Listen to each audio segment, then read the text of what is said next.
Hello, hello, and welcome back to the Who Are You podcast. I'm your host, Connor Overbay. If this is your first time checking out the podcast, welcome. Make sure you guys give us a follow, a subscribe on all of our social media. It's going to be Who Are You Pod for all the normal social media, Instagram, TikTok, Twitter, Facebook, And if you're going to try to check us out on the YouTube, it's going to be Who Are You podcast. And you guys will be able to find us on there.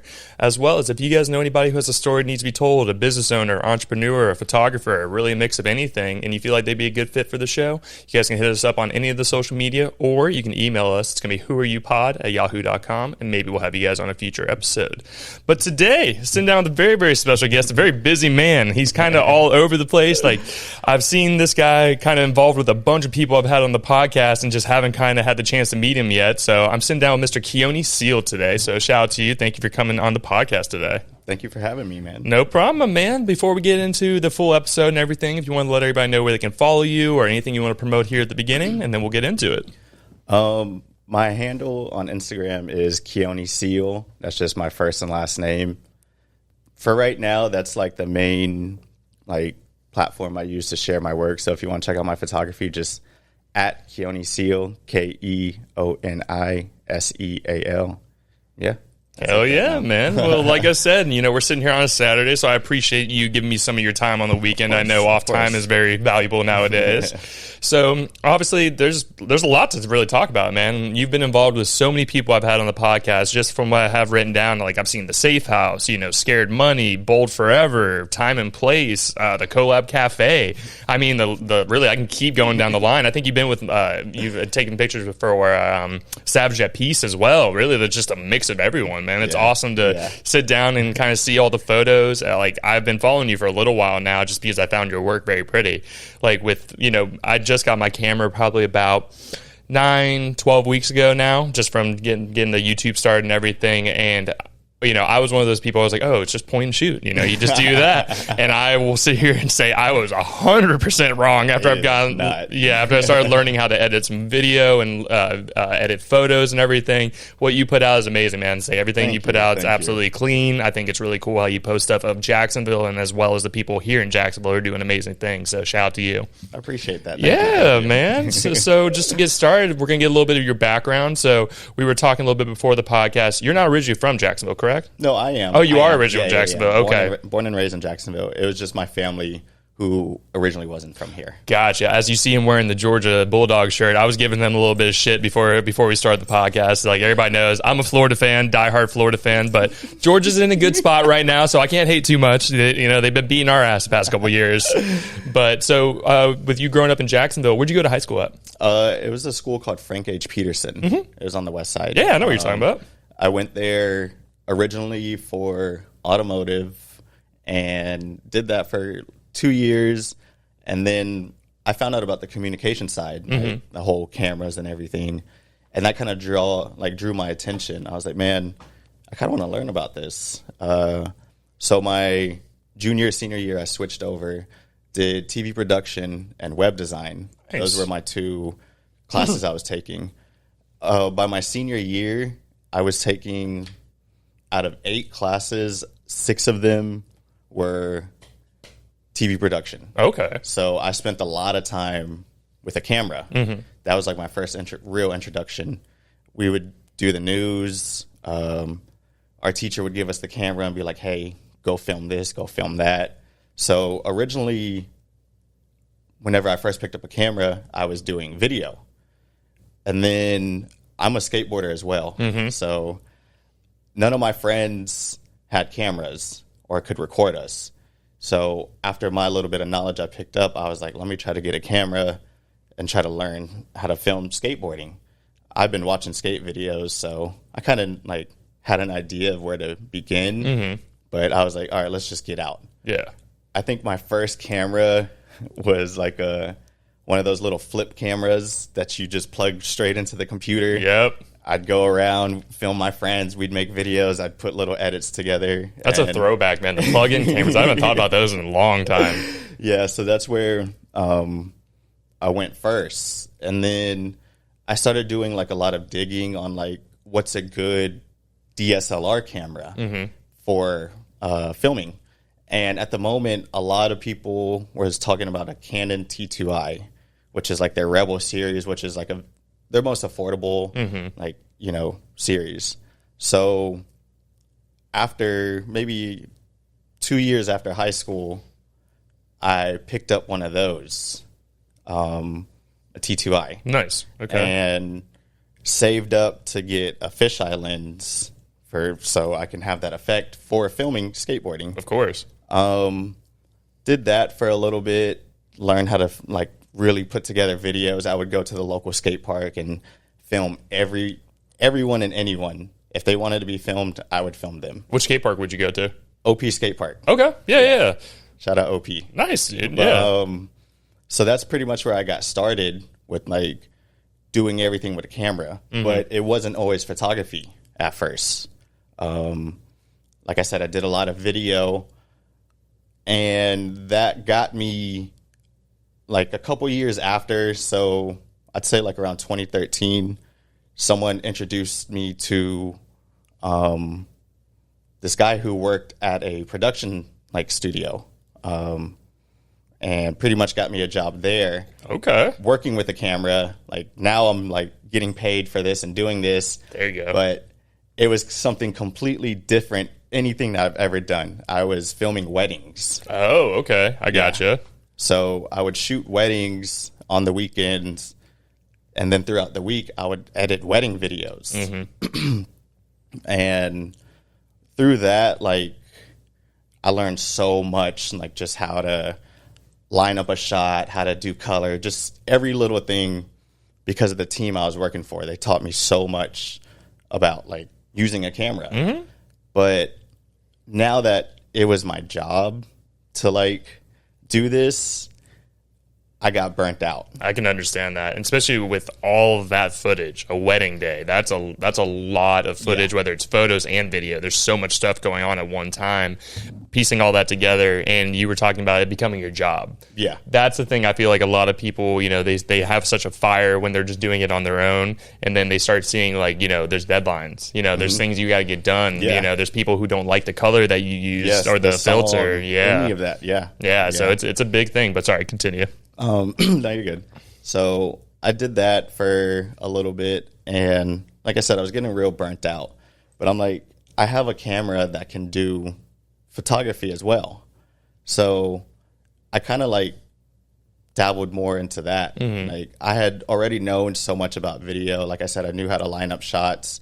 I knew how I saw everything. Gotcha. So I was like, let's try that in a photo aspect. And like 10 years later, here we are. Like, well, dude, like I said, like every time I see you post something, it's really cool because I enjoy like some of the photos I've seen, like somewhere it looks like it has like a rain effect, or it's like or the reflection off the puddle in the ground. You know, I like that style of things because for someone like me, you know, I am a novice when it comes to the camera. Like I'm still learning stuff every single day, whether it's through editing video or photos and trying to mess around with things.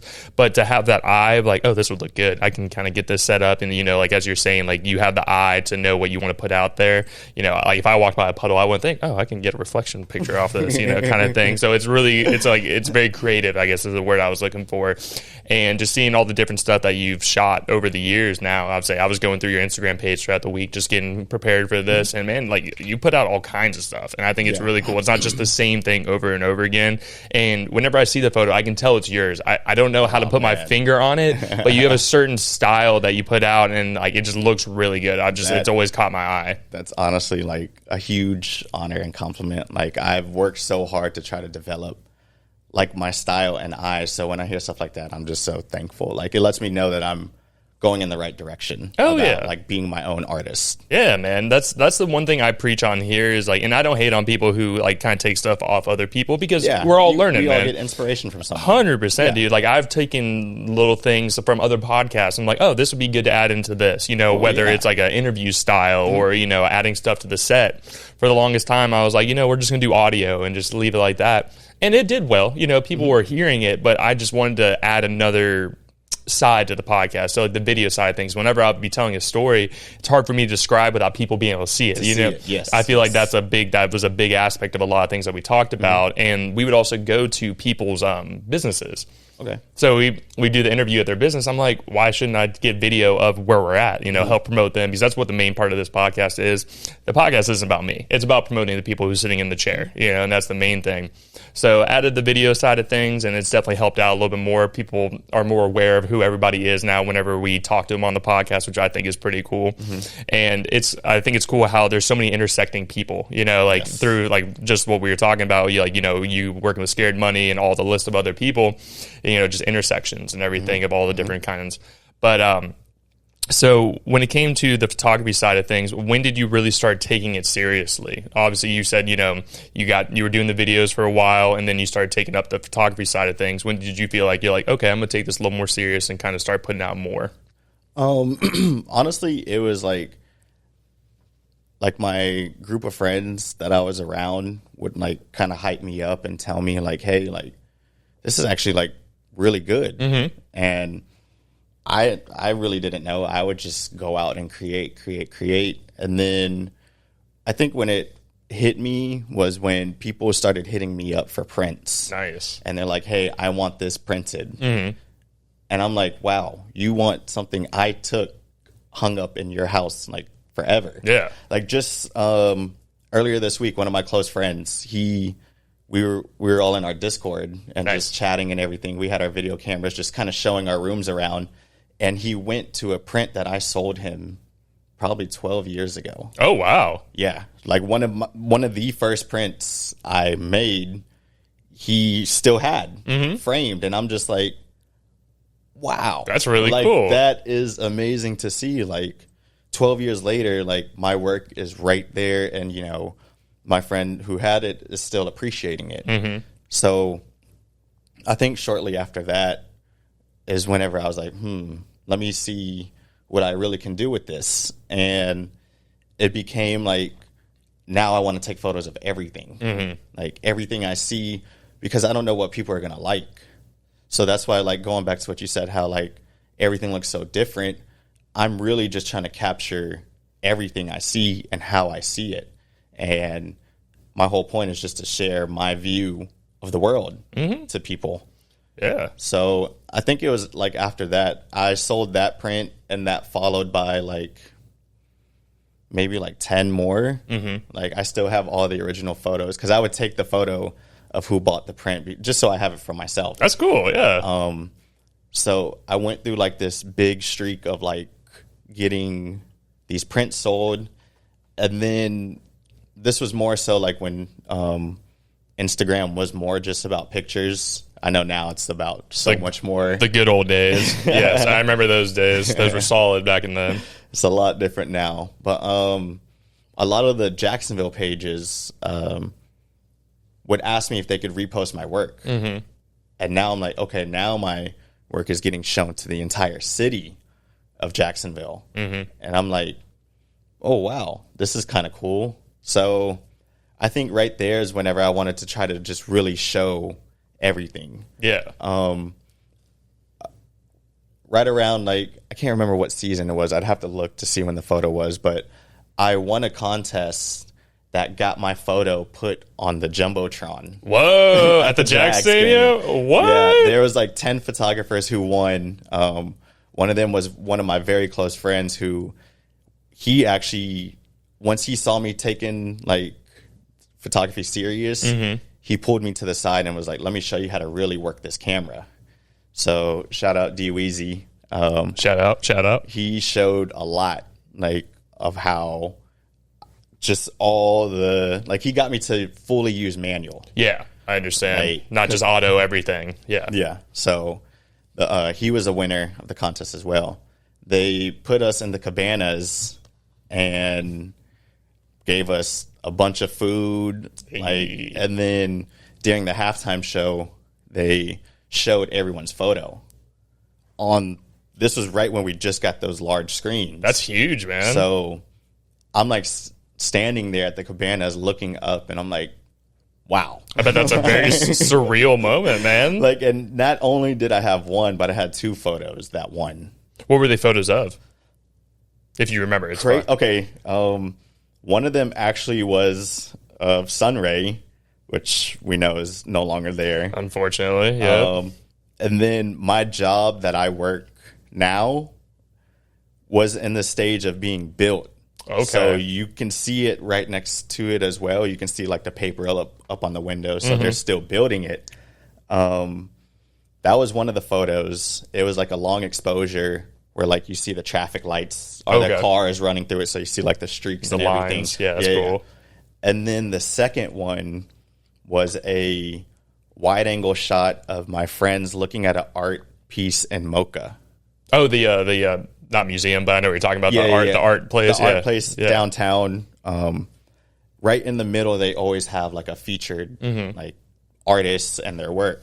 So it was the entire wall was an art piece. That's cool. And I made my friends look like tiny ants because I shot it with like such a wide angle. That's cool, man. So it's just like me behind them looking at the art pieces. And I don't know if I have those original photos still. I'm sure I do on my hard drive somewhere, but that was 12 years ago, 10 years ago. I can't remember. I've shot so many I'm sure you have photos since that. How old are you, if you don't mind me asking? I'm just turned 33 last week. Okay. Yeah. I didn't realize you were in your 30s, man. Hell yeah. So you're looking good still, looking good. Trying to take care of myself. Little suave. Yeah, man. No, I understand. I'm 25 and Shannon's 26 and I'll be 26 in February. But no, that's cool, man. It's cool that you were recognized on there because that's a big thing. In the Jag Stadium, dude, for someone who's tried to reach out, try to get into contact with them, they are the hardest people to try to get to work with, man. And, they have a brand, so I totally understand. They got to keep things like the way they want it, which I 100% understand. But it's crazy that you had your photo up there, man. Yeah. I would be super excited. I have a cool story for you for the Jaguars. So my dad worked with Microsoft for a very long time. He did deals with them. Those Microsoft Surfaces that they have. He helped work and get those with the Jaguars. Oh, that's sick. Yeah, say back in the day. So I got to go to a local event with him. They were doing like a thing where it was like a mixer, so people go in their network, blah blah blah. And I got to play Madden on those jumbotrons right when they first got them. Yeah, I was sitting in like the Cabana clubs, like where you were talking about, sitting up there just playing video games, and it was a crazy experience. It was super cool. I was probably like 13, 14, I was a kid, so like I appreciated it, but now that I'm older, I'm like, damn, that was kind of wild. Like, I don't think too many people got to do that. No, not at all. Yeah, and like I grew up, I've always been a huge Jags fan, even back in the day when we won 0 games throughout the whole season to where we are now. So it's cool to see the progression, and the new stadium's coming soon too, man, which is kind of wild. The only thing I'm not a fan of is they're taking away the team for about a year. They're going to be like playing at a different stadium for a year. I didn't know that was what's going on. That's part of the deal, apparently, from what I've heard. I could be wrong. Maybe things have changed, and I wasn't aware of it.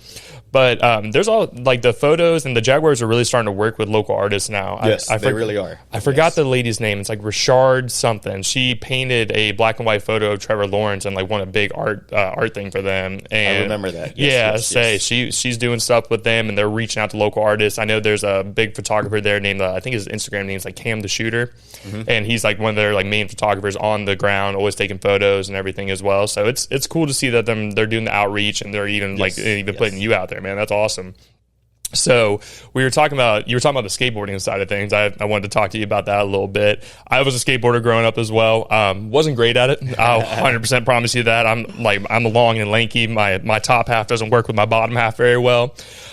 So what kind of boards were you into, or like what was kind of like your style when it came to the skateboarding?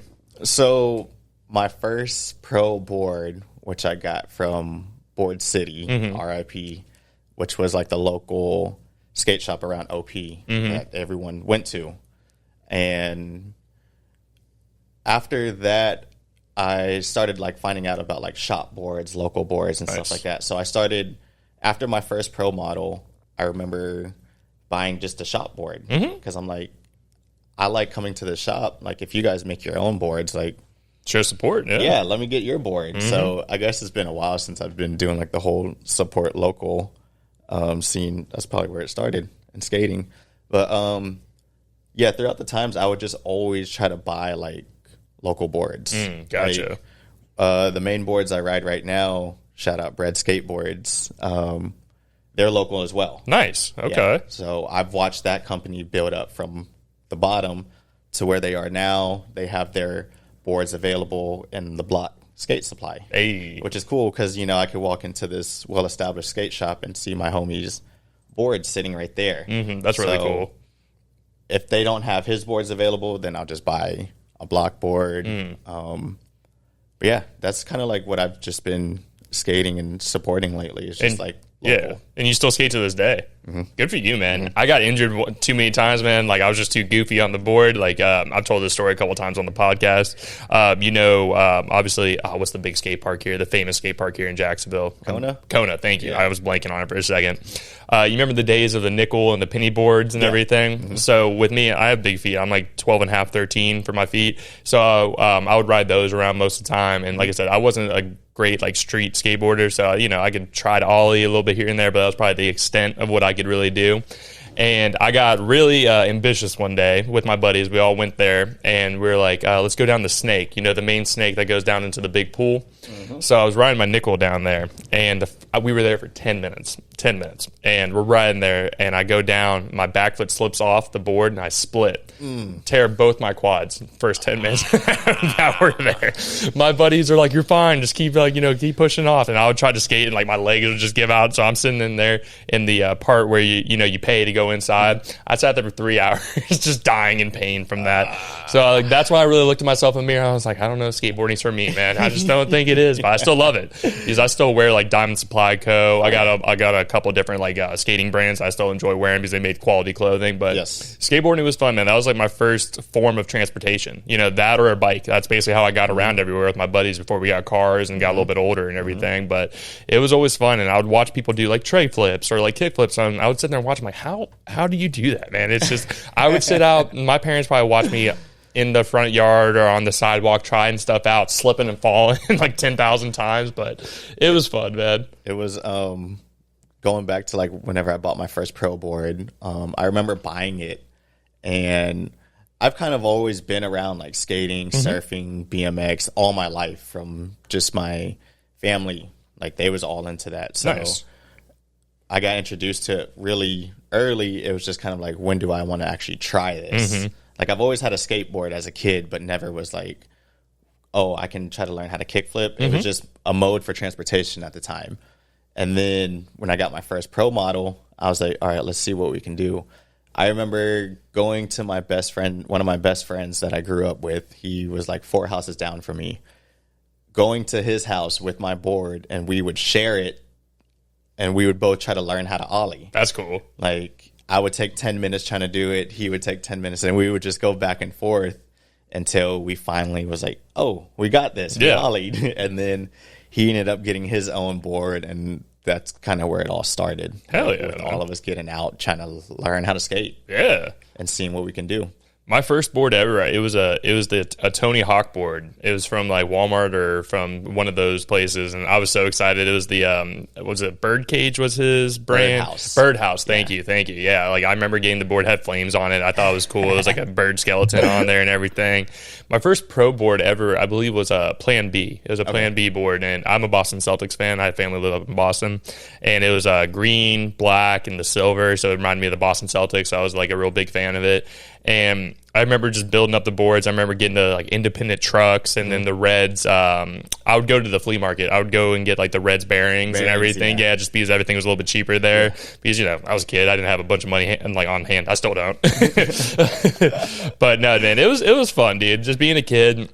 Those were the times where I can keenly remember not having and looking at my phone on a daily basis. Oh my gosh! I look back just on those going days, out and just enjoying the moment and the day. Yeah, man, that's the thing. Is like I talk about this as I get older, man. It's just like time kind of feels like it goes by so quick. It's just like like this week with the new job and everything, it just feels like Monday through Friday, just snap of a finger. Just like that. And then like I tried to spend as much time on the weekends just enjoying my chill time, hanging out with the wife, hanging out with like people like you guys, and like just, just getting out there other than just thinking about work. So that's the thing that's really important to me as well. But to go back on the times of just not looking at your phone, dude, you remember just riding bikes with your friends, going outside, not a care in the world. You didn't have bills to pay. It was just like if I could bottle up that feeling and still have it now, I wish I could, man, because I was so excited about being an adult, and being an adult's cool. Obviously being able to live with my wife and do all that stuff. That stuff's awesome, but there's just pressure on you now that you didn't have. Like now, I feel like there's a weight on my shoulders to make sure things are taken care of, make sure we're fed and all that kind of stuff. And then just back then, I wish I could bottle up that feeling of just being able to go out and be like, oh, I don't have to be anywhere. I can just do whatever the hell I want today. Carefree. Yeah, man. And I think about those times too, is like our parents like trusted us just to go out and like no phone, no nothing, just go out in the world. And like if something happens, it's like they'll find out later. Yeah, dude. I can tell you, my mom has probably pictures of it, of countless times I would come home scraped, bleeding, just from going out riding BMX bikes, or, one of my friends in the neighborhood had a four-wheeler. I remember I was going around the freaking cul-de-sac, and I flipped that thing. And just coming home, just like shirt wrapped around my arm, bloodied as hell. She's like, this is the 4th time this week. What is going on with you right now? But those were good times, man. I wouldn't trade those times for the world. And I feel like it just went by so quick, and I didn't appreciate it when I was a kid. Now I've gotten older, I remember the memories now. I'm just like, damn, those were good times. Good times for sure. Yeah, man. So you were talking about your family being kind of involved and kind of showing you, whether it's skateboarding or BMX or any of that kind of stuff back when you were a kid. Did you have like a bunch of brothers and sisters, or? I only have one little sister. Oh, really? Okay. Yeah. But as far as like, I had a bunch of like cousins. Nice. I would be around. There was a lot of kids in my neighborhood, so if it was me doing something, there was always someone else with me. That's cool. You had people in the neighborhood. Yeah. That's how it was for me. I had like in my neighborhood, there was probably like 4 different houses where I knew everybody, like all the kids or the parents and stuff. We'd all hang out pretty much every day. Like we'd meet up. You remember the days of meeting up at the electrical box? Be like, hey, I'll be here at this time tomorrow, and we'll meet up. And then this is the time before we all had phones, and everybody would meet up, and there was no like, oh yeah, I'll be there and never see him again kind of thing. But no, that's cool, man. So are you still close with your family now? Yeah. Nice. So what did mom and dad do, if you don't mind me asking, what they do when you were growing up, whether it was like occupation wise or any of that? My mom was a hairstylist. Nice. All my life. And then my dad, he just worked in like a roofing company. So that's hard work, man. I respect that 100%. But he was in the office. Hey. yeah. But he still crushes it. Good for him, man. That's awesome. Are they still here in Jax? Yes. Nice. Yeah, my family's all from up north. They were all in like Jersey, Philadelphia area, and then they moved down here following like the jobs, and they wanted to get out of up there where it was cold every year, come down to the warm summers and everything. And I was born. It's definitely warm. Yeah, dude, it's been hot as hell. It's definitely warm, dude. You step outside, like you just walk into your car and you're already sticky. It's just like Jesus Christ. But to talk about some more of your photos and everything, we were talking about like the prints. The main print that I'm aware of is the one of Jacksonville downtown. It looks like it was like the bridge, I believe, and like the skyline of the here, let me look it up. I think that's the one I'm talking about. The one that you gave to Big C, I saw that, and then that one. Then I've seen the one what was the one you took, one of Joe from Safe House. That was the one I really thought was cool. I have that. I see that photo of him holding it, smiling and everything. I thought that was really cool. Yeah, and that just goes back to me like wanting to capture everything that I see. I've told people, like, I've done this photography for so long. I have like a weird way of like seeing the world. I kind of already see it through a lens. Yeah, I've been dealing with different lenses, millimeters, and stuff like that. I already know how it's going to be framed before I even shoot it. Yeah. So I was just sitting there at the Safe House. I saw Joe. He was, doing what he was doing. He was working. And I was like, wow, that looks like a cool frame. Let me just grab that real quick. And I was like, hey, don't do anything. Just continue doing what you're doing. That's the biggest thing I try to do with photography when I capture people. I don't like to tell them that I'm taking a photo of them, because now it puts the pressure on them. Oh, what do I do? They act different. Yeah. And it's like, just be yourself. Like, just continue doing what you're doing, and I'm going to capture you and your real moment. So I think that's why a lot of people, they see that kind of stuff and they appreciate it, because they can just get a feel as if they're like right there. Yeah, it's a snapshot of that moment, That kind of exact thing. moment, yeah. And that's something that she's really big about. Ever since I met her, she's always been a photo person. Like, we have thousands of what are they called? What'd you say? Polaroids. Thank you. Yeah. Yes. To say, we used to, in our old apartment, we used to have a wall. It would pretty much go all the way down, just Polaroids over the years of us with friends, me and her. Kind of, we've been together for going on 8 or 9 years now. So just thousands of photos, and she won't delete a photo off her phone. She's like, my storage is running out. I'm like, babe, you have 20,000 photos. You need to like download these onto something. And I'm the same way, like through the videos and then all the podcast audio, you're going to be episode like 127. So that's over probably almost damn near 200 hours of talking. So I'm the same way, man. I hoard everything. I have so many little like other hard drives of just stuff, just because you just never know, man. You never know. I don't want to lose something, or something like someone gets, grows a little bit bigger and be like, hey, dude, this is what you were like 4 years ago. It's crazy to see the growth, man. Yeah. That's my biggest thing. But it's just cool, like, through doing this and sitting down with so many people nowadays, man, it's cool to see the growth. Like, my favorite thing is whenever I sit down and talk to someone, then a year later I see them like, oh, I just got this, or I'm doing this now, or this is growing. I'm like, yes, man. I'm like, nice. I fucking love it. So whenever, just to get into more of the photography side of things, so for someone who maybe is just getting into photography, do you have a recommendation on whether a camera or anything that you feel like would be a good starter? Because obviously in cameras you can get pretty wild with it, whether it's lenses or the kind of camera and everything. Yeah. I'm just going to be super biased really quick. I'm always shot Canon. There's nothing wrong with it, man. Yeah. Anyone is like, I want to get into photography, I'm going to show them Canons. Okay. Not saying there's nothing wrong with any of the other, but Canon is really just all I know. Gotcha. So I can say it's the easiest. I feel like I've messed with Sonys, Nikons, and I've gotten confused. Okay. At times, just trying to figure everything out. But when I first picked up my Canon, I was like, oh, this seems pretty straightforward. Mm-hmm. Like, so one, I would recommend a Canon. Two, don't be afraid of YouTube. Yo, I use it every day. I learned so much like from YouTube, and I'll watch a few videos, then I'll go out and try that. Mm-hmm. Like, so that's another thing I would recommend. And then to just keep shooting. Like, you're not gonna, for someone who's just starting, obviously they're gonna see, the world and how they see it, but it's not gonna get fully developed unless they just keep going out. Mm-hmm. Like, you just gotta sharpen that knife. Like, it's not just gonna happen. Put those hours in. You gotta put those hours in. So when photographers like newly get into it and they DM me or approach me, that's the first thing I tell them. I was like, just keep going. Whatever you see, if you see something you like, take a photo. If you're driving and you see something you like, pull over for 2 minutes. Capture that, because that moment could be gone forever. Mm-hmm. The way the world moves so fast, it's like, if you see something, just go for it. Yeah, man. No, like, I totally agree. And then if you don't like it, you don't like it. You still tried, and you're still learning. So that's the biggest thing I always try to tell like new photographers or new artists in general. Just keep working. Oh yeah, man. Like, you're gonna figure something out as long as you just stay consistent. And you touch on the YouTube thing. Like, information is so close to you nowadays. It's especially now, like, you can literally just, if you got a question while you're out, you could pull up your phone, mm-hmm.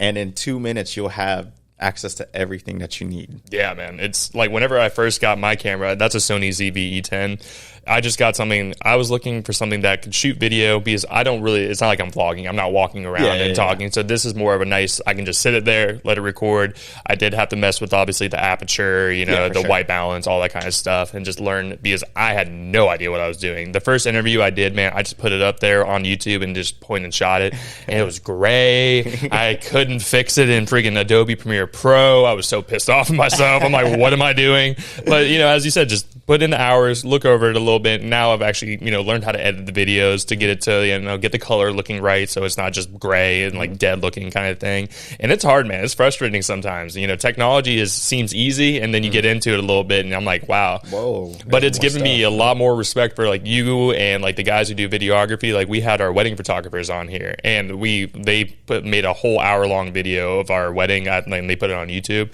They did a great job, and just seeing all the different stuff they were doing. Like, it's a husband and wife team, so the the wife does the photos, right? Shout out Vanessa. They were like a team. So she would be taking photos. You'd see him coming around the side, getting a video. He had his gimbal and was just going around doing his thing.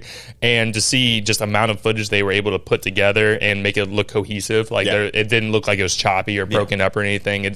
I respected them for it, because now that I've actually started messing around with these things, I'm like, okay, there's a lot more that goes into this than what I was thinking it was. So it's pretty cool, man.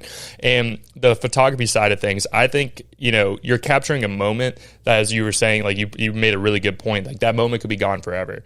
And you can really tell a lot just through just through a photo, whether it's emotion or whether it's that moment, like it maybe looks a little bit dark and grainy at that moment, or really someone's smiling or they're, doing their thing. It's a cool, I'm trying to think, it's a cool medium, I guess is what I would say. Like a lot, you could really say a million words in just one photo. Yeah. So it's cool to see everything you post, because you do change it up. Like I was looking, there's one of you just posting a picture of a car. Like you were driving by and you saw a car and there's like a house behind it and it just looked really good.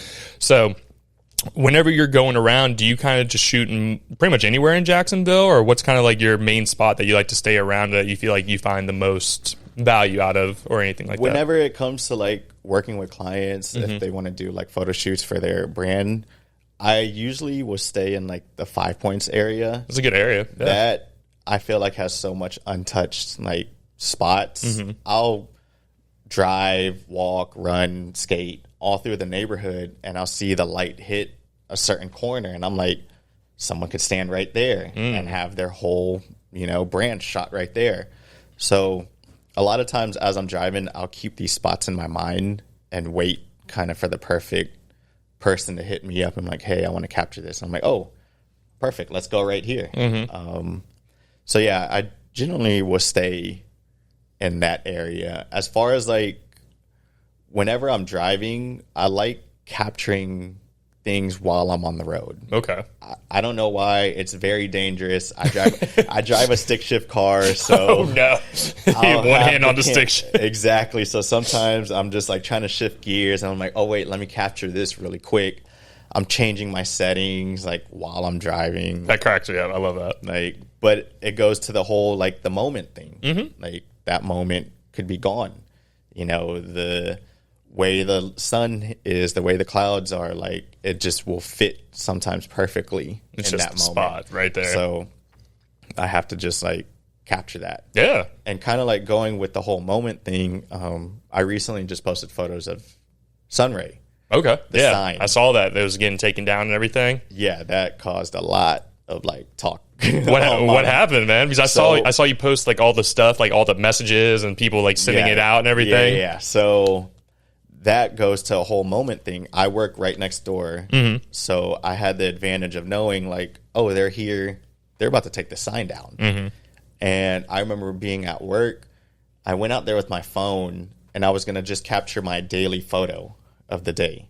It was just going to be the sign being taken down.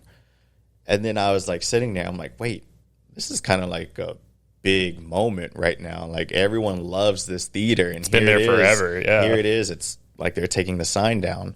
So I'm sitting at work and one of my coworkers was like, dude, where's your camera? And a lot of times I will always just have my camera with me, even at work, because I like capturing things at work. Yeah, you just never know. Never know. So I'm like, man, it's at home. But granted, I only live like 6 minutes away from my job.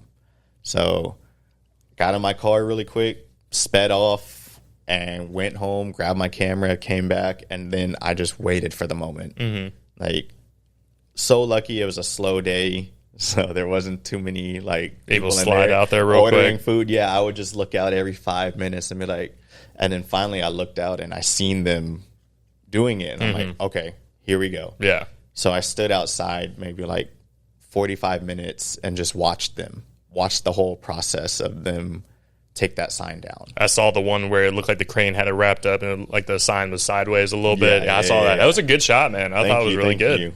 And it was just like being there. One, I felt like I probably was the only photographer right there because nobody knew the sign was coming down. They didn't announce it or nothing. We were just at work early. We saw the cranes pull up and we put 2 and 2 together because it said sign installation. And we're all like, wait a minute, is today the day? like they're taking this down. So I'm just thankful I was able to capture that moment, because I know for a lot of people it meant a lot to them, you know? So, yeah.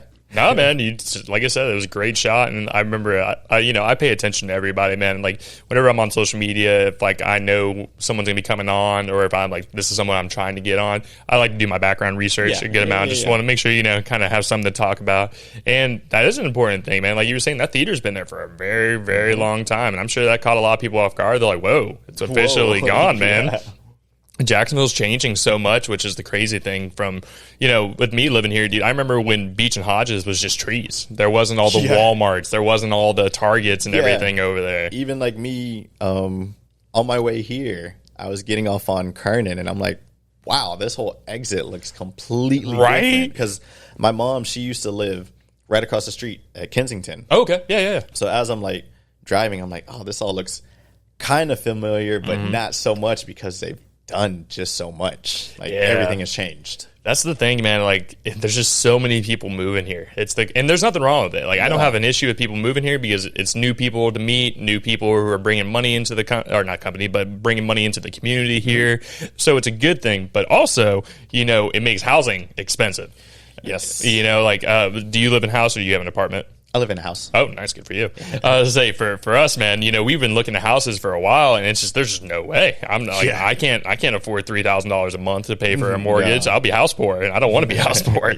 But it's just, Jacksonville's really changed into a spot where it's becoming more of it's going to be an it city. It's like it is an it city now. It will. Yeah, it's just all the different businesses and all the creative people who are coming here. Yes. That's my favorite thing, because someone will pop up, or someone will message me on Instagram and be like, "Hey, I've just moved to town. This is my business. I'd love to talk to you." And I'll be like, "Oh, wow." That, to kind of touch on that, that's what happened with us. I was lucky enough to find one of his paintings that he did. He did a scavenger hunt with Time and Place. Yeah. And they hid a piece right outside of my job. Oh, really? And Time and Place kind of set that up, because he knew I was working. So he Shout out Brett. He knew I would see it. So I got the piece. I was like so thankful. I still have the piece in my room. And I remember reaching out to him, John, and I realized, like, wait, he's new. He's new in this city. I could just tell by, just the interactions with his posts. I'm like, man, this man's work is amazing. How come nobody is talking to this guy? Yeah. So after I got the piece, I DM'd him, told him, like, hey, man, I was the one who found your piece. We started talking, and then I was like, hey, if you're ever down to take photos, I would love to take photos of you. And John's an awesome dude, by the way. Yeah, I fucking love John. He's so nice. Shout out to John. Yeah, dude. But, I reached out to him and was like, hey, I would love to photograph you in your, element. I was like, if you want to, do some paintings, we can set up somewhere. You could put the art piece out and you can just go to work. Yeah. So that was our first photo shoot we did. He brought 3 different paintings, and it's crazy. Like, this just goes to, like, me using all the spots I have in mind. I used the backyard of my part-time job. Really? Yeah, because they just had a big, nice open field. They had some, like, rustic, like, abandoned-looking stuff, and I'm like, this is perfect. Perfect environment for him. So I remember he set up a painting in one spot. We shot pretty much what he did was just the final touches. So it's not like he was doing the whole piece, because that would take some time. Was that when he was doing more like the bold lines around everything, kind of like how it is? Yeah. Yep. Okay. Yep. So he had everything finished except the bold line. So I would tell him, set up, hey, this painting would look good right there.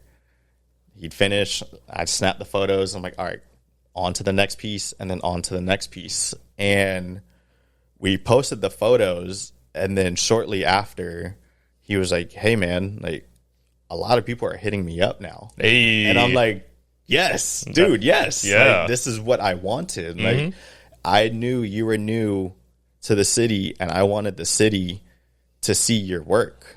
So, like, me, like, just knowing, like, a good amount of creatives, I knew that it would work out in his favor. Oh yeah. And now I see that man doing work all over the city, and it Blowing happened up fast. Yeah, man. I had him on The as shorts. the scared money shorts, man. No, I love it because that was the thing. I noticed like the similar thing where I'm like, you're new. I haven't seen you before, and I reached out to him, and like he came on the podcast, and he's like, I'm pretty new to Jacksonville, and it was funny. He was a little timid. He's not like very outspoken. He's a very calm, kind of laid back kind of dude, and I love it about him. But once you kind of get him talking, he'll tell you some good stories. Because he's military as well. He lived in California with his now wife and everything for a while, and he has an awesome backstory. And to be honest, his job's badass, man. Like to be working in the hospitals, like combat stuff. I'm like, damn, man. I'm like, you're better than me. I'll give you that. But no, that was like my main thing is like I reached out to him because I like the art. Because like I love bright colors. That's a big thing. That's why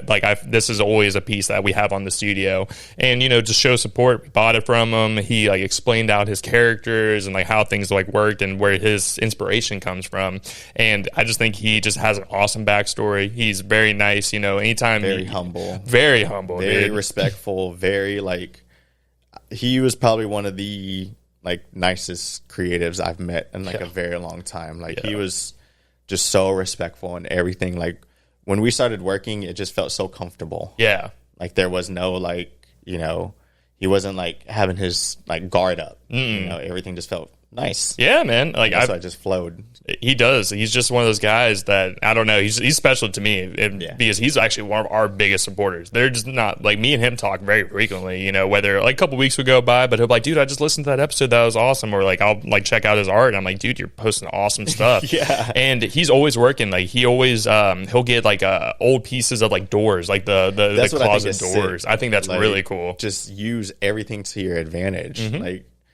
Like they say, one man's trash is another man's treasure. Yeah. And I like him collaborating with people as well. Like you were talking about him in Time and Place. They collaborated with doing the boxes. I thought that was a really cool idea. I need to get some more Time and Place stuff, to be honest with you. I love Brett because his marketing is amazing. He does really solid marketing. And one of my things I find interesting, so when we did the interview with Time and Place, we blurred out his face. So he doesn't want to be seen, which I respect. No problem with it. I understand that's not his vibe. His brand is, he doesn't want his face to be the brand. He wants his work and everything he puts out to be the brand. So I respect it. But yeah, with John, man, he's just a special dude. I don't know how to describe it. He's just super cool. I met him, his wife, and his kids, super cute kids. Whenever they did his first art critique at the Safe House. Okay. That was another time I got to go out there. And for me, I'm not an artist. Like what we're doing right now, this is my art. This is my creative style of doing things, is talking to people and learn people's stories. And with me not knowing a lot about art and how people look at things and everything, I sat in the back of the room and just listened to everybody critique, go back and forth, and I learned a bunch, man. It helped bring something that I have into here where I can have a conversation with someone who's an artist with, learning about, how things make people feel, the different mediums that they use. So it really helped me learn a lot of things. And John just doing his thing, man. He's in restaurants now. He has his art hanging up in all kinds of different restaurants, doing shows with people. So shout out to John, man. Love me some John, man. He's coming back on the podcast soon, which I'm super excited about. But to get a little bit more into you, man. So obviously another thing I've seen is you're really big into the health side of things. I see you always posting your videos, you run 4 miles or everything, which shout out to you, man. I would be dead after 4 miles. I could probably get a good mile and a half in and be all right, but the 4 miles, man, that's big. So has working out always been a big thing, or is it more just the running side of things has always been part of your life, or how'd that kind of come into play? Yeah, I would say maybe like right around COVID, right before that was kind of whenever I was like, got really big into like trying to just be in shape. And then with that whole COVID thing, I was like, man, I don't want, to get sick. Of course. So I was like, let me do whatever I can do to stay healthy. And that just sparked like a fuel, like a new flame for me, that I was like, okay, now I'm chasing after something, but it's something that's going to better myself. Yeah. So I would hit the gym a lot. I was going and working out a lot. And then I just kind of go through phases of like what I want to do to stay in shape. And lately it's just been running. Yeah. I found a new love with running. It kind of just like, if I got a lot of stuff on my mind, or if I'm feeling foggy, then I'll just go out for, like you said, like a 4 mile run. By the time I get home, I'm like, I feel a lot more clear-headed, and Yeah. I can just kind of think on everything better. Yeah. So I would say that, not to get like too like sad into it, but like I've had like family members get really sick and, you know, pass and everything.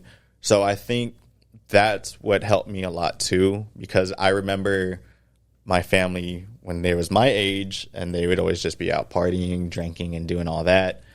And I was like, man, let me do something different. Like, I want to be here for a long time. I want to see a lot of stuff. So let me try to stay in the best shape as I can. Like, I slip up sometimes, you know, I'll burn myself out and I'm like, I won't go work out or run for like 2 weeks, but it's good to give myself that recovery because now I can focus on art stuff or just any other thing in my life. Yeah. Like, I try to stay so busy throughout the day, just because I want to get a lot done and I just want to have fun doing it. Yeah. So yeah. There's nothing wrong with that, man. And to be honest, working out is one of the best things in my personal opinion. Like, I need to get back in there. I've been freaking slacking off since I've been with this new job, but you know, like, I have always felt better, even though like I'm dreading walking into the gym. But once you start getting into it, start doing your thing, get a run in, lift a little bit. I don't even know how to describe it. Just your brain is on fire after you get out there. Endorphins. Yeah, man. You just feel so good afterwards. And like the way I look at it is, you know, little wins throughout the day that'll make you feel better. For sure. You know, making your bed, getting to work on time, getting a workout in. You know, those are little things you can check off. You have to celebrate. Exactly. Like, you can't just put that off as like, oh, that's nothing. Oh, that was just a task. Like, no, celebrate that you did that because, you know, you put your mind to trying something and you did it. You stuck with it. Like, that's big. It is a big thing, man. It's just little wins throughout the day will help you, you know, keep the mental good there, because that's one thing we talk about is like mental health and everything as well, because it is important, man. You know, if you're not good up here, you're not going to be good in a lot of other areas of your life. So you got to make sure you're checking in with yourself and, you know, just do the things, man. It's good to stay healthy. Your body, especially as we're still young right now, you know what I mean? But in 40 or 20, 30 years, if you didn't continue to keep up with your body, man, you're going to start breaking down, like bad knees, bad backs, or other things, man. You're just health issues. You know, cancer's a thing nowadays, or has been a thing for a while, but it's brewing and more, especially with the foods that we have nowadays, all this other stuff. And there's all kinds of shit that's trying to take you out nowadays, unfortunately. But I love that. And to say, for me, like, I've played sports my whole life. So, like, you know. That was me as well. Like, I was just very like competitive in everything I did, so I always just played sports. What'd you play? So I've actually, you know, just like I said, going back to like the whole neighborhood thing, we would always just play like football, basketball in the neighborhood. Yeah.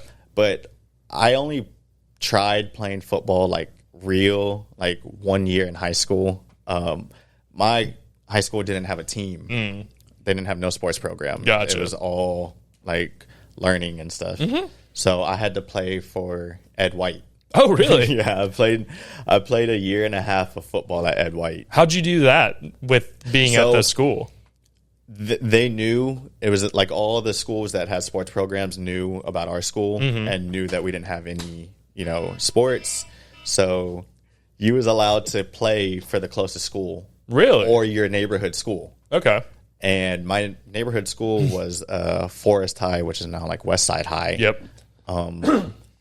I didn't want to play with them for some reason. I can't remember the reason. Something back then, yeah. But so I ended up playing at Ed White. Okay. For a little bit. And that pretty much, it was like the whole just walk-on experience. Okay. Like, I just walked in there. I was like, "Hey, who's the head coach?" And I was like, "Hey, I want to play for y'all's team." And he was like, "Okay, cool." But just randomly doing it, I had no experience. I didn't know what I was, you know, I've played 6-on-6, you know, touch football, like in my street. I've never put pads on and a helmet, had to study like plays and stuff. So I saw that and I was like, whoa. What position did you play? Wide receiver and then corner. Oh, so you got some feet on. You can run. Yeah, so that's what I'm hearing. Okay. Yeah. And then I did wide receiver for a little bit, and then I was like, I want to switch to defense. Okay. I like stopping people from scoring. Hey, man, I love that. So that's why I was like, I want to be a corner. Nice. So I did that for a little bit. I did that for a year. And then I was like, I don't know if I can continue to do this. It was a lot. Your body gets broken down, man, playing that stuff. And just like the whole, like, pretty much the whole walk-on experience, I didn't know anybody there. Gotcha. So it was like real intimidating for me. That's kind of just what it was. Like, I had my best friend at the time. We both walked on pretty much and was doing it, but we was like, man, this is very difficult. Like, we have, like, the coaches don't even know us, so it's like we have to bust our ass just for them to even see who we are. And it's like, man, you already have people who are already so good. They're already set in their team and stuff. So I was like, you know what? This isn't for me. Yeah. But throughout the years, I just continued to, like, get together with friends. We'll play soccer, play basketball. I just recently got into learning tennis. Oh, really? Good for you, man. Yeah. I like it. That's been a lot of fun. Oh, dude. I'd say we've been playing pickleball. I'd say pickleball has been one of the fun ones that we've gotten into. Yeah. I played tennis a little bit when I was younger, just with the family. You know, we lived in an apartment complex that had a tennis ball court. So I had there was one day, I give my mom shit to this day. I was a young kid, and so me and her are on one team. It was my stepdad and someone else on the other team. I'm up front while she's serving. She launches a missile into the back of my head, and I'm like turning around to make sure she doesn't do it. I just catch a ball at the corner of my freaking dome, and she's like, I'm looking at her. I'm like, I'm never playing with you again. I hope you know this. I still give her shit to this day. That's even, like I said, I'm just learning. So my friends that I'm learning with, we think about that all the time. Like, hey, just don't hit me. Please don't get me there. It's like, we're all trying to have a good time. No one wants to catch a tennis ball to their head now. No, but sports are important, man. Like, for me, I love playing. I played football for a little bit. I didn't do anything on the high school team or anything like that. Whenever I went into high school, I was like 240 pounds. Pretty big. I was pretty much fat. I was just a fat boy. And then I got in there, and then puberty hit really hard. Whenever I went into high school, I was like 6'3" already going in there. So I had a huge growth spurt, a little bit heavy. And then it was around my sophomore or junior year, I guess puberty hit pretty hard, and I lost a bunch of weight. I went down from like 240 to like 170. Damn. So yeah, and I was also eating healthier and doing things at the time as well to help with that. And yeah, man, I was just like, I don't want to get cracked. I'm already kind of long, lanky, and goofy looking. I would just prefer not to lose my knees or lose any part of my body. So I played basketball for really most of my athletic career, did AAU ball, played for the Police Athletic League here in Jacksonville, so that kind of stuff. And I really enjoyed it, man. Played against a bunch of people, a couple people who are in the NBA now, like Grayson Allen, you know, he's over there, a mix of other people, man. And it was like, you would see the levels. Like I would be practicing, you know, getting warm ups in. On the other team, you see these guys doing 360 dunks and everything. I'm like, all right, so I'm getting fucked today. Right. I was like, this doesn't look good for me. But I, you know, built up. For me, it was more built up a work ethic. You know, you have to practice. If you don't practice, you're not going to get better. That's just anything in your life. Yeah, that's the main thing. So, like, also taught me to work with team. It's not just about me. That was the main thing as well, as, you know, being a team player, working with other people and everything as well. But sports were fun, man. And I think, like, going back to the workout thing, I think it's just good to get your body moving. It's natural. Your body has to move. We're not built just to sit here and, you know, just watch our phones or look at TV all day. That's where depression comes in, anxiety, you know, that angst of like life in general, where you're just thinking about things too much. So I think it's good to get out there and get working. Yeah, I think going to like the whole working out thing, like I think that's why I love skating so much. I felt like I learned so much outside of like actually skateboarding than like, you know, just being on a piece of wood. Like, you know, you fall, you know, it's like, do you want to get up and keep trying this until you get it? And I think that helped me like a lot just in life. Like, you know, you get knocked down a few times, but, you know, it's going to hurt. But you just got to keep trying until you land that trick. And I feel like I use that so much in, like, just my everyday life now. Yeah, man. Like, if I see something I want to try to accomplish, I'm going to try to go through the steps, even if I fall, hurt myself, like, to get it done. Yeah. So I think skating has helped me so much, like, and not just the working out, like, not just from my mental, but it's taught me so much and like how I am today. Nice, man. I love that. I love that. So we're getting towards the end of the podcast here. So I got 3 final questions for you, 2 or 3. Okay. So one of the last questions is for you. What is your main goal with the photography side of things? Is this something that you want to get to the point where you can do it full time? Or is this more something that you like, you know, obviously I know you have your job, you have your day job main thing, and then you obviously do photography as well. Is there ever going to be a point where you feel like you can just branch off and just do photography full time? Obviously that would be like the ultimate goal, have my own studio, and do it on a daily basis. I will say I've tried it before and it's been very difficult. It goes back to the whole now this is my job thing. Understandable. Like now I have to do this to pay my rent, to eat. Like, and now something I love is now something, you know, I feel forced upon. Understandable. So right now, like I'm at a good happy medium with like my work life. I like working the job because it keeps me like to structure. Okay. Understandable. So I try to like just utilize the rest of my time to do my photography. Yeah, like I said, it would be cool to have that as my job, but like right now, like I enjoy being able to do other things and then just have my photography with me. Understandable. Like I don't put myself out there to try to be like, hey, book me. You know, I lied. I'll do that sometimes. Yeah, but it's all good. I kind of just want my work to be appreciated, and if someone wants me to capture their stuff, then I gladly will.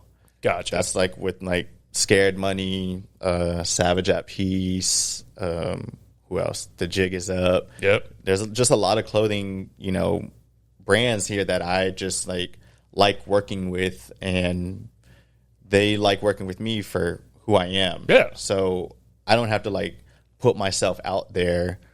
The people who want to work with me are going to, you know, truly show that they want to work with me. Yeah. So it would be cool. It wouldn't be cool.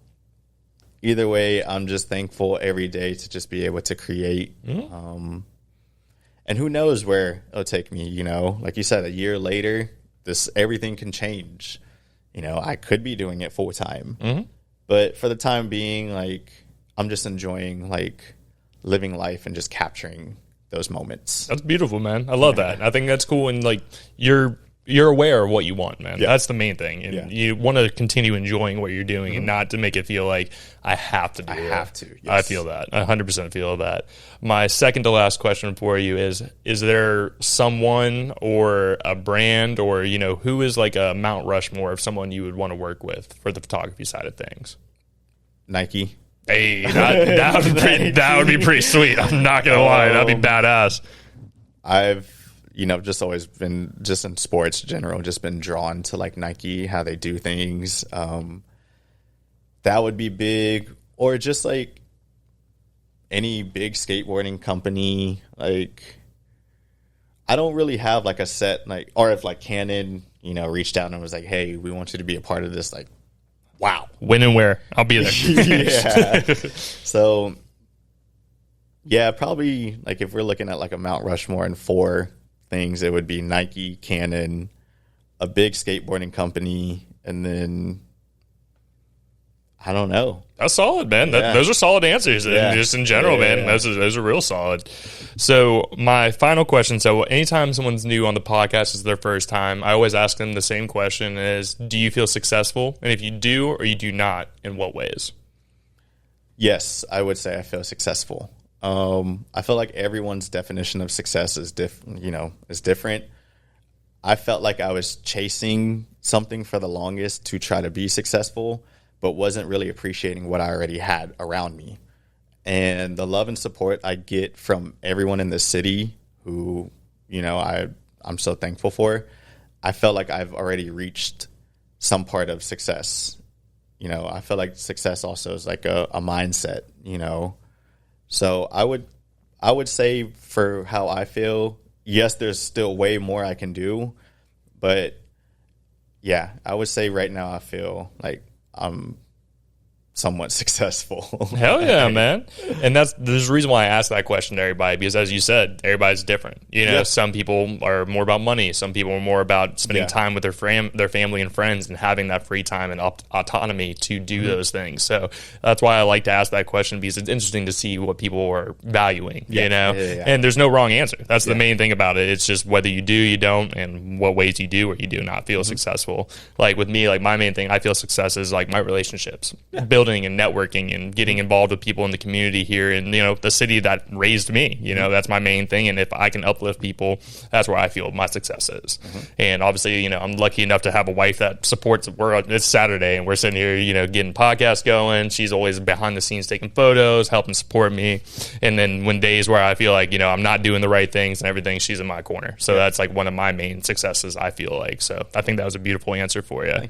And man, like I said, you're doing all kinds of great stuff. I'm glad I finally got to meet you, man. I'm glad I finally got to Dude, I feel like we've kind of like crossed paths or like I just left and you came in and I'm like, damn, man, I've been wanting to meet this guy for a minute because like I said, I've been a fan of your work for a little while, man. Thank you, man. So like I said, you keep doing your thing, bro. You're killing it. I think everybody enjoys it and I think you're going to continue to grow and I look forward to seeing what you do in these next couple of years, man. I know you're going to get out there. I feel like Nike, I feel like Canon, I feel like you'll be with them very, very soon, man. Thank you. So keep doing your thing.